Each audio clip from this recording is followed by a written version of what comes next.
everyone, it's Roger and James here from the DisKingdom Podcast. In this episode, we're going to be talking all about all the new Star Wars and other LEGO sets that have come out this month for August 2018. New wave has come out, very erratic all over the place, some really kind of good sets and some sort of average sets. But right across all the areas, we've got the Clone Wars, we've got the original trilogy, we've then also got the new movies and Solo. So it's been kind of going all over the place. So I'm just going to go through some of the ones that have come out. So we've got the Cloud Rider swoop bikes from Solo. We've got the Snoke's throne room. We've got the Imperial Corvex transport from Solo. Sandcrawler Imperial landing craft. The Hoth medical chamber. We've also got Anakin's Jedi starfighter, the X-wing starfighter, and the Imperial AT hauler. So these are all available at different stores and stuff. So what caught your eye first off, James?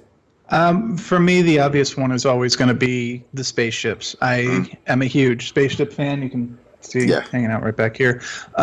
So for me, the LEGO sets I'm always interested in are spaceships and planes and the occasional car. Yeah. So obviously, on top of that, I am a huge X-Wing fan in general, just ever since the video game from the 90s. I've loved X-Wing. So the update for the X-Wing set did catch my eye. Now, I do own an X-Wing from a previous wave, so I'm going to wait for this one to go on sale, maybe drop a couple dollars before picking it up.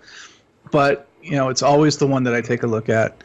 And then Anakin's Starfighter as well, although I don't have the same, like, connection to that I do with the X-Wing, Y-Wing, A-Wing, TIE Fighter, etc. Yeah, so if I can find it on sale, like a good, solid sale, I might pick it up. Yeah, I mean, for me, I have got the Cloud Rider swoop bikes. For some reason, over the weekend, we had some deals going on because Argos was offering 3 for 2, which then meant Amazon was matching the price of them.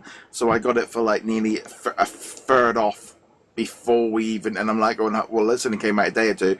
And I've also got the new aerial underwater thing from the Little Mermaid set, because that was again discounted already for some bizarre reason. That did look, though I did get some funny looks off all my staff when I opened up my box from Amazon with this little aerial Disney Lego Juniors set. They were all laughing at me and just shaking their head. And I'm going, what? And maybe it wasn't her fact that I kind of started humming under the sea at that point. But as far as the Lego sets, the other one, the X-Wing is on my shopping list. That's the one from these. That was the rest of them are a little bit. I'm not quite sure who they're going for on this. The Jawa Sandcrawler just looks so bland for the price. I don't get the Jawa Sandcrawler, but this is not the first time they've made the Sandcrawler. I think this might be a third iteration, and they would be making another generation of the Sandcrawler if it wasn't selling. Yeah. So I'm with you. I don't get it. Even if you take away that it's basically just a brown brick on wheels, it's not even a major part of the story. It only appears in A New Hope when they sell the droids, and then occasionally as a background filler bit in some of the places that are on Tatooine, but someone's buying it because they keep making it. So yeah, $140 is crazy. Yeah, it's an odd one. I'm kind of I'm not quite sure. There was a few other ones like the Solo stuff, like the hauler and the train. Very expensive for what they are. And you're probably going to need the 2 to kind of reenact the scene. So that's the only thing I can think of as kids like wanting to reenact it. They don't look good enough really for people to want to put on display. Not quite in that zone to me. Not like classic, and Solo's not going to be that classic movie that people want to recreate. Obviously, these sets were designed before the movie came out and all the rest of it. I think the swoop bikes, that's the one I've picked up. So I'll have a review coming up for that in coming week or two ahead. That's a bit more in that price bracket of kids playing with it for small vehicles. So that's kind of cool. Snoke's throne room. It's a classic scene from the movie, but the movie. The movie's not old enough for it to be a classic yet. But I know what you mean. That dual scene between that, I think, is always going to be one of the great scenes. And for me, I don't know, nearly 9 months, 10 months later after release, it feels like, I don't know, it's the same thing with the Hoth Medical Center, right? Is that thing of like you're recreating inside of a big ship. Feels, I think, I think for these, obviously they're play sets rather than like things that you swoosh around by themselves. Yeah. And I guess the appeal is going to depend entirely on how much you want to have a little play set where you're moving the figures around and they've got the lightsaber duel. So it might appeal to kids a lot more than it appeals to us. But the other thing, of course, is both of those sets have a lot of the figures that you would really want. The Kylo Snoke's throne room has Snoke, Rey, and Kylo in it. And those are three major characters that people are going to want. Plus, you've got two little cannon fodder Praetorian guards. Yeah. Granted, though, $70, that's a bit much for any non-vehicle playset, at least from my point of view. It's like, no, you got to give me really good value if I'm going to pick this up. Like, I'd pick up the Ant-Man one that we talked about a couple weeks ago, because that's only $20. It's got the Ant-Man, it's got Wasp, and it's got Ghost, and it's got a cool little vehicle, all for $20. Or 30, I can't remember if it's 20 or 30, but either way, that's a really good value. This at 70, I'm not sold on it.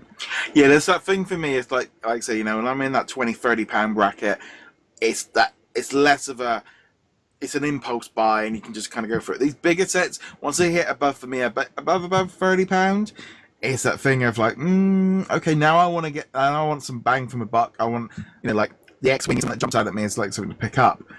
But I've still got the Millennium Falcon, which is sat next to my chairs that I still haven't built yet, from one I brought a couple of weeks ago in the sale. So it's like, until I've got that built, and also there's been some real big bargains on Lego Star Wars. The Lego sets are just being discounted constantly, and there's some big discounts. And I'm even sitting there thinking to myself, going, I'm going to wait for some of these, and there's some that I just can't see myself ever pick up. It's like that Imperial landing craft. I don't even remember that from a movie. I think it literally appeared for like a fraction of a second. It's in the background of A New Hope. Yeah. I think when we originally talked about these, I mistook it for the Shell Tidarium from Return of the Jedi, and no, this one's actually from A New Hope. And it's such an obscure bit, but at least it was actually in the movie, unlike say the Force Awakens snow speeder or the sand speeder, which was based on a concept of a Kenner toy that never got released. So it's not digging quite as deep as some of the others, but it's still one of those things where you're kind of like, all right, you could have dedicated this time to maybe something else. Yeah, it's that odd thing as well. I mean, I think we've got no more. That's it for the Star Wars titles up till October, till we get a load of the Brickheads and some more sets. But I don't know. They could have probably spread these out a little bit more. There's always that kind of fun thing at the beginning of the month, see what comes out in bits and pieces. But overall, not a bad. It was a very eclectic collection. It wasn't. I wouldn't say there was anything there which kind of blew my socks off compared to what I think like the May wave, which was very much more solo based with the speeders and the this was felt a little bit like, okay, we've got the leftovers from Solo and we're just going to throw some random sets at people in the hope that because these are all going to be around for the Christmas period, all on shelves. Right. So I don't know, I think that X-Wing is probably going to be the big one. I think from all of this, that's probably going to be the main one. I mean, out of all of the sets that we've seen, the most iconic is the X-Wing. It plays a major part in Episode 4, Episode 6, Episode 7, maybe a little bit less in Episode 8. So it's one of the iconic vehicles, right up there with the Millennium Falcon and TIE Fighters and all that stuff. So yeah, I agree.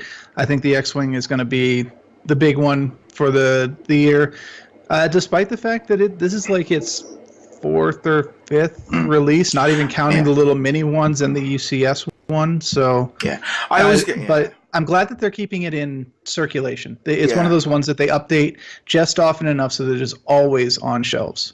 Yeah, I think it does. I think it needs to be on the shelves, and there's always new people coming into it that need this one. But yeah, not a bad range. We'd love to know what you guys think at home. Comment below. Get in touch with us on the usual social medias. James, where can they find you? You can find me at heroiclegacy.com. On that note, guys, thank you very much for joining us. We'll be back soon. Later.